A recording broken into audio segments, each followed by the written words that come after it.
Hello everyone out there on the internet, I am Jack of all trades, and this is one of 3 videos that I'm uploading for the end of the year of my top 10 favourite blanks of the year. In this case, top 10 favourite cartoons. So, for the sake of my sanity, getting these 3 videos out quickly going to shout out some honourable mentions, being Hilda. Hilda, Season 2, technically came out on December 2020, so it's not a 2021 show. I did watch it in 2021. It was really good. The movie just came out. I haven't had the time to see the movie yet, but giving it a shout out here because it was good. But on technicalities, I'm not counting it. And my second honourable mention goes to The Owl House Season 2, which 100% would be very high on my list, number 1, 2, or 3, easily, if I had seen it. But I live in the UK. I don't know what you're thinking. Oh, but the UK has Disney Plus and it's out on Disney Plus. No. It's not out on UK Disney Plus. If you will permit me to put on my tinfoil hat. Steven Universe is on the UK Netflix, but only up to the arc right before the lesbian wedding. And they say that's the end of the show.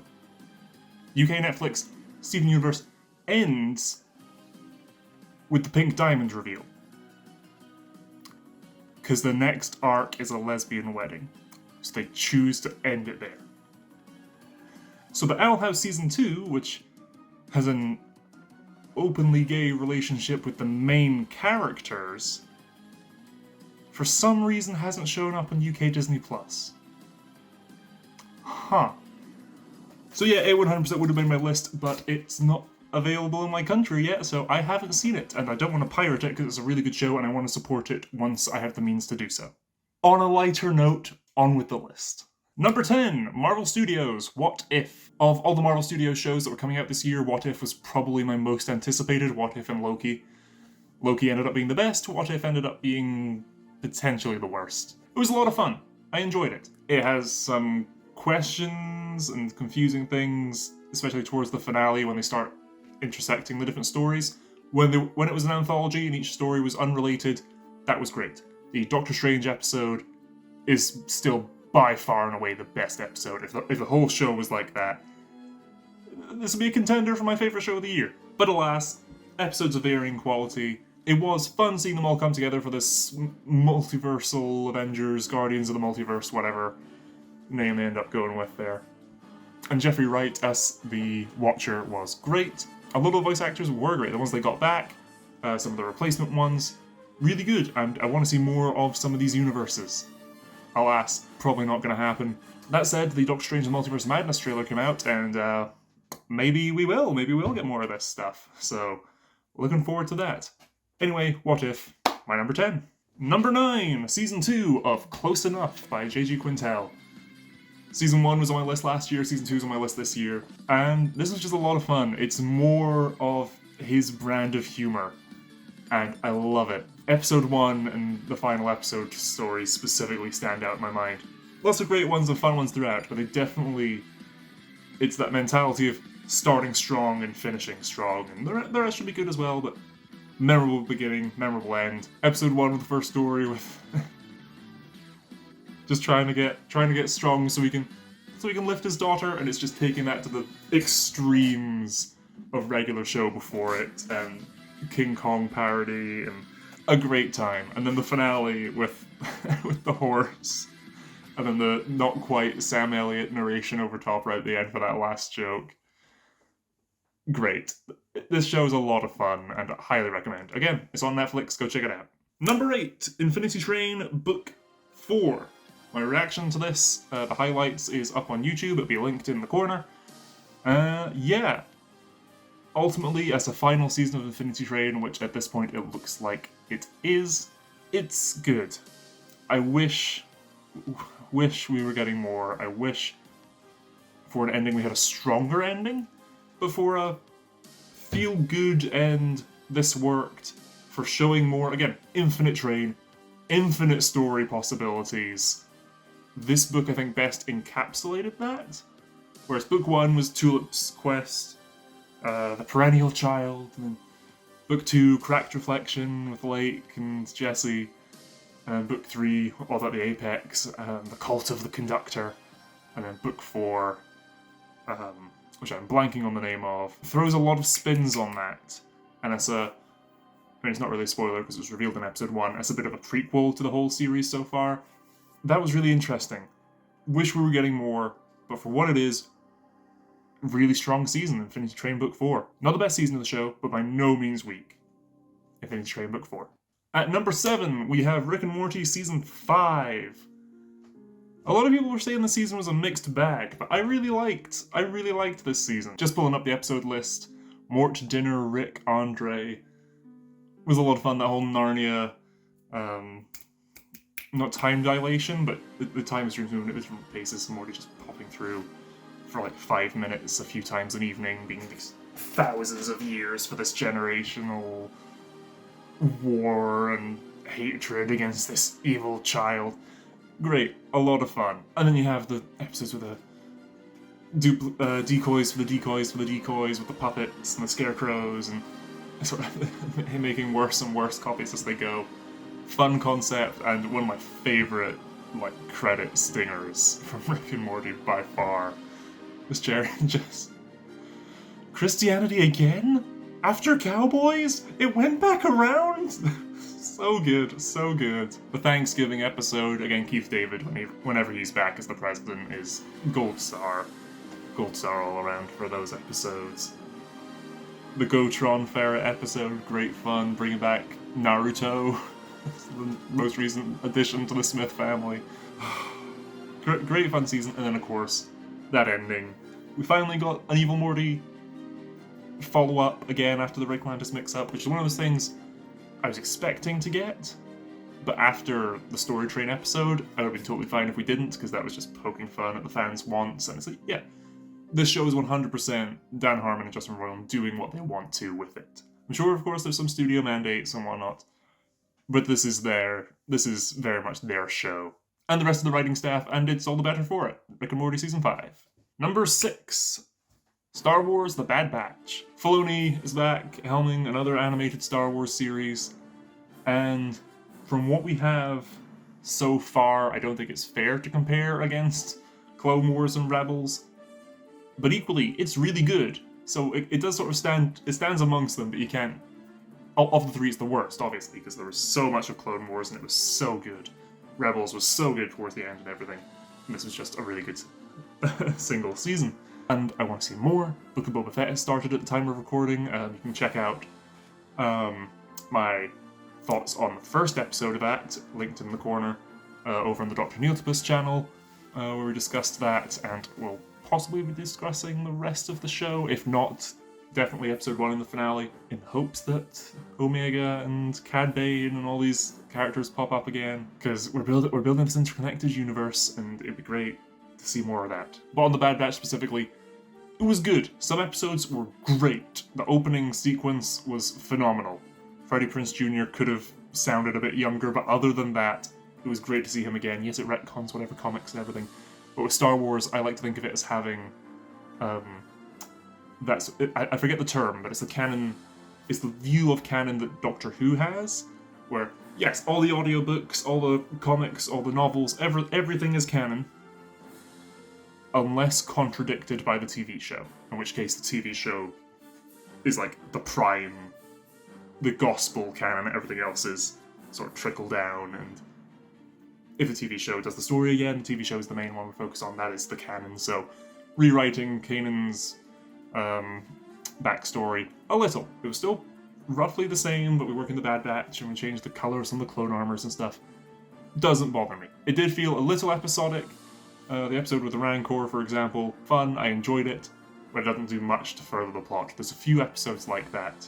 I'm trying to talk about these without giving too many spoilers, but the final episode with everything on Kamino, the inhibitor chip episodes, lots of great stuff here, and I'm looking forward to season 2, because this was a lot of fun. I really enjoyed this, The Bad Batch. Even last year when I was talking about the Clone Wars finale, and it feeling like the Bad Batch arc was very much a soft pilot and I didn't enjoy that, I enjoyed the actual show, so I guess my thoughts on that final season of Clone Wars has gone up a bit. The Bad Batch. Yeah, that's my number 6. Number 5, top 5 of the year. DuckTales Season 3, the DuckTales finale, final season. Really good. I don't know what more they could do. I know that the showrunners and everything sort of addressed every season as this could be our last, so let's go out on a high note. And they 100% did, and they definitely did with this. I'm pretty sure the show has been cancelled, so this is the definitive end. But this is a really good season. Finally tying in and bringing in sort of the foul stuff and having that them be the overarching villains here was great. I loved, again, the character dynamics in this show are great. The animation, the character designs. I could gush about the DuckTales reboot for... You know what, do I have? Yes, I do. Come on, my figures have been sitting here. For the DuckTales cast.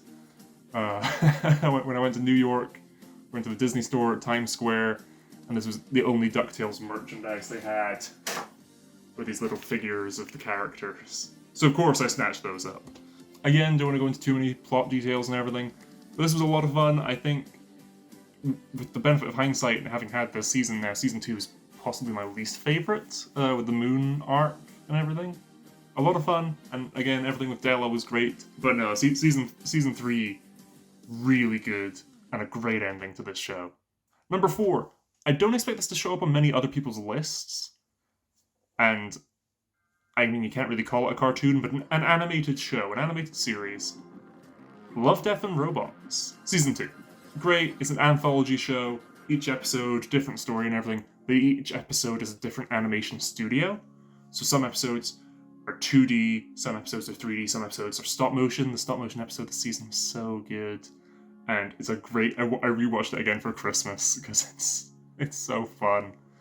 But a lot of strong episodes this season. Disappointingly, Season 2 was only 8 episodes, where Season 1 was 18, I think. So it was a bit of a shame when you got to that final episode and it ended and there was no more. But there were some really strong ones this season. I think Season 1, everything was good. And you had some standouts like Zima Blue. But Season 2, for only giving us 8 episodes, I mean, automated customer service, good fun. That was the one that sort of used to market it, you know, the evil AI and household appliances and whatnot. Sure, typical sci-fi fare.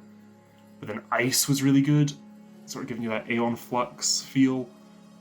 Pop Squad, dark, dystopian future, but for an interesting reason. It's not robots taking over, it's an interesting setup.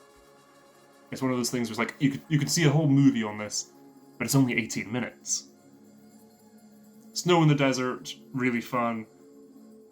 The tall grass, great. I love the look of that one so much. And then, of course, and all through the house, the Christmas episode, the stop motion, great. So good and so in keeping with the sort of tone of this show, the reveal of Santa. Life Hutch, probably my least favourite episode. It felt, because Season 2 is so strong, I'm going to say that feels like a Season 1 episode. Still good, animation's great, of course, as you'd expect from this show, but my least favourite. And then the Drowned Giant is a really interesting story. It's one of those, a bizarre thing happens, let's see how humanity respond, in a really realistic way, just this, from the title, a drowned giant, this just naked body washes up on the beach. Let's see what people do. Let's see people be people. Really good episode to end the season off on as well.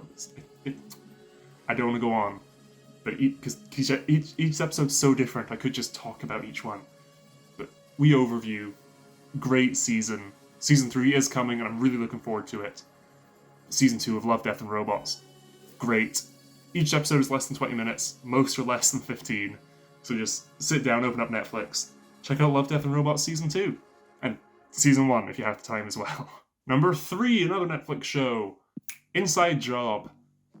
A bunch of Gravity Falls alumni bringing it in. This was great. I love my conspiracy theories and everything. I love your paranormal, your SCP writings and world, and this felt very similar to sort of an SCP animated series almost. I was considering putting Lord Bung's SCP Confinement on here, it didn't release an episode this year, so I can't really count it. But no, Inside Job, I love the spin they put on a lot of these sort of well-known conspiracies. Oh, if you fold the dollar bill, you can make it say trust no one. But it's like, oh, if you fold the dollar bill, you can make it say boobs. Oh, the flat earthers. No, the earth isn't flat, it's hollow. Come on, obviously. Lots of jokes like that. Mr. Mothman, episode 1. Oh my gosh, this Mayan calendar ends today! And oh, well, out of order. Turns out the world didn't end. Lots of fun jokes like that. Reagan as the main character is great. Brett is a lot of fun bouncing off her. I do wish we got more of the side characters. I mean, John DiMaggio as a veteran dolphin man is bizarre, and we need more of that. And of course, Alex Hirsch being involved again. Some of that continuing Gravity Falls humor and through line, and Grassy Knoll being the guy who shot JFK, that's his name. It's a lot of fun. This show is definitely worth a watch. Playing on the lizard people and the 80s nostalgia stuff. I love Reagan's outfit from that 80s episode. I really want to cosplay that. It's a really fun show, and I can't spoil too much, but it's definitely worth a joke. And all the jabs it does at Jeff Bezos and Zuckerberg and Oprah and these sort of other millionaires. And it's a lot of fun, and I don't want to spoil anything. Just give it a watch. Inside Job. Number 2, my second favorite cartoon animated show of the year, Helluva Boss. This show has been so consistently good. Like, since the pilot, it's only gone up. The penultimate episode with Asmodeus and Fizzarali coming back, and it's the genie from the Aladdin stage show, and it's Beetlejuice from the Beetlejuice stage show. Give him a duet as the demon prince of lust. It's so good. And the characters, Stolas and Blitz, oh my god, yes! I don't want spoilers, but oh, come on, final episode. Cannot come soon enough. I need a resolution for that. I need to know how to feel. Season 2 is confirmed. We got a trailer for Season 2, so we're getting more. But, and I'm glad for that, because there's so much more of hell to explore with this show. So much more to do with the characters, and there's so many unresolved plot lines. I'm glad we're getting more. I cannot wait for the finale. And, of course, A24 recently teased that the Hazbin Hotel series is well underway, and I'm expecting to get at minimum a trailer next year. It'd be great to see it premiere in 2022. And yeah, Vivzy Pop and the team, you're doing a great job and juggling this actual show going on TV with A24 and just his own wee YouTube series coming out every other month. It's great. Helluva Boss was just great this year. And the songs as well. Right, episode 1, my favorite cartoon of the year, favorite animated series. Helluva Boss is really good and was close to taking the number 1 spot until I sat down. Everyone was telling me to watch this, so all over the place online. I thought, okay, cool. Sat down, opened up Netflix, and watched a work of art. Arcane, League of Legends Arcane, is just a work of art. It is beautiful. It is phenomenal. It is the best animated series from this year, in my opinion. I don't know what more to say. Go watch it, because I will refuse to spoil this. Other than Silco, who is an original character to this show, apparently. Again, this is based on characters in the world from League of Legends, a game I have never played and have very little interest in. But Silco is great. Silco and Victor are my 2 favorite characters from this show. And I really want to see more. I really want to see more of Silco and Victor. I have questions. What is going on with him? I love his line in the finale. In pursuit of great, we failed to do good. It's great. The show is so good. Again, like even just Silco and his relationship with Jinx and everything. Topside stuff is fun. I really enjoy a lot of Topside stuff. But just their story is so good, and Vi and Caitlyn, and there's all these different stories and the little bits of crossover of characters bumping into each other, people who are familiar with each other. Oh, I didn't expect to see these two play off each other, but here we are. It's really good for that, giving us your A, B, C, D, all these different stories and different characters that have their own motivations and everything that all just interact in different ways. And it's so rewarding whenever they do. The music, I've had Imagine Dragons stuck in my head. I don't even remember the last time that happened. Well done, good for them. I'm glad that they're getting these opportunities still, and their music video is great. The music video for the theme song for this show, that is on like their YouTube channel and everything, has animation made specifically. There's stuff in that that's just in the music video. There's more content that they made that they didn't even put in the show. It's just in that. There's so much to this. It looks beautiful. It sounds beautiful. The voice actors are all doing amazing jobs. The character designs. Arcane is amazing. It is by far and away the best animated show of this year. I didn't include any anime on this list because that is a separate video. As I said, this is one of 3. This is my favorite cartoons of the year. I'll also have my favorite anime of the year and my favorite films of the year. These 3 all coming out, hopefully on the same day. Fingers crossed. Trying to keep this short so I can get all the editing done for all 3 of these.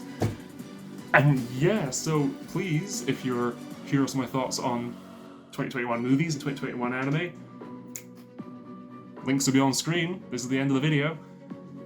Wishing you all a happy new year. I've been Jack of all trades. Bye.